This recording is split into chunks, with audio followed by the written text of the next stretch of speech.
చేపట్టి నాటి ఆర్థిక పరిస్థితిని చక్కదిద్దారు. మన గౌరవ ముఖ్యమంత్రి గారు నేడు 2024లో 4వసారి ముఖ్యమంత్రిగా బాధ్యతలు చేపట్టినప్పుడు కూడా అలాంటి పరిస్థితే పునరావృతమైంది. గత పాలకులు జీతాలు కూడా సకాలంలో చెల్లించలేని స్థాయికి రాష్ట్ర ఆర్థిక పరిస్థితిని దిగజార్చారు. రాష్ట్రంలో అన్ని అభివృద్ధి కార్యకలాపాలు నిలిచిపోవడంతో రాష్ట్ర ఆర్థిక వ్యవస్థ కుప్పకూలింది. ఇలాంటి పరిస్థితుల్లో బడ్జెట్ ప్రవేశపెట్టడం క్లిష్టతరమైంది. కౌటిల్యుడు అర్థశాస్త్రంలో చెప్పినట్టు సామాన్యుల సంతోషమే రాజు సంతోషం, వారి సంక్షేమమే ఆయన సంక్షేమం. రాజు తన వ్యక్తిగత ప్రయోజనాలు సంక్షేమం గురించి ఎన్నడూ ఆలోచించకూడదు. ప్రజల ఆనందంలోనే తన ఆనందాన్ని పొందడానికి ఎల్లప్పుడూ ప్రయత్నించాలి.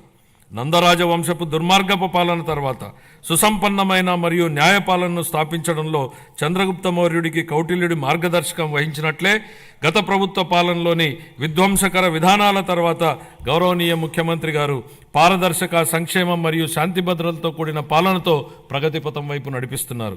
మన రాష్ట్ర పునర్నిర్మాణం కోసం ముఖ్యమంత్రి గారు నిరంతరం శ్రమిస్తున్నారు. మన రాష్ట్రంలో లభ్యమవుతున్న మౌలిక సదుపాయాల అవసరాలను బేరీజు వేసి కొత్త ఆర్థిక వృద్ధి అంశాలను గుర్తించి కొత్త విధి విధానాలతో రాష్ట్ర పురోగమనానికి కావలసిన విధానాన్ని సంస్కరణలను తీసుకువచ్చారు.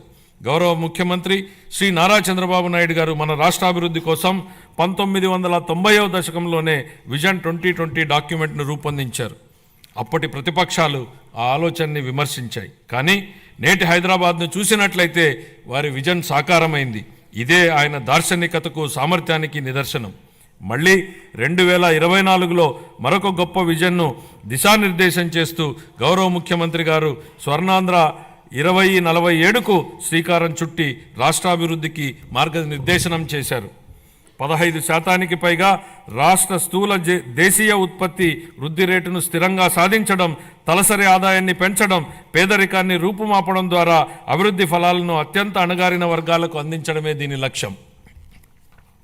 మా ప్రభుత్వం స్వర్ణాంధ్ర 2047 దిశగా పనులను మొదలుపెట్టింది. ఇందులో భాగంగా పాత విధానాల్లోని లోపాలను సరిచేస్తూ నూతన ఇసుక విధానం, ఎక్సైజ్ విధానం, ఆంధ్రప్రదేశ్ పారిశ్రామిక అభివృద్ధి విధానం లాంటి ఎన్నో విధానాలను తీసుకొచ్చింది. తప్పుడు విధానాలను సరిచేస్తున్నాం. ప్రభుత్వం కాంట్రాక్టర్లను బ్లాక్ లిస్టులో పెట్టడం చూసాం. కానీ గత పాలకుల విధానాల వల్ల ఆంధ్రప్రదేశ్ ప్రభుత్వాన్నే కాంట్రాక్టర్లు బ్లాక్ లిస్టులో పెట్టి పనులు చేయడానికి ముందుకు రాని పరిస్థితి ఏర్పడింది.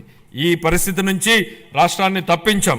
24 నుండి రాష్ట్ర ఆర్థిక వ్యవహారాలను సమర్థవంతంగా నిర్వహించడం ద్వారా రాష్ట్ర ప్రభుత్వాన్ని గాడిలో పెడుతున్న విధి విధానాలను ముచ్చుకు కొన్ని తెలియజేస్తున్నాను.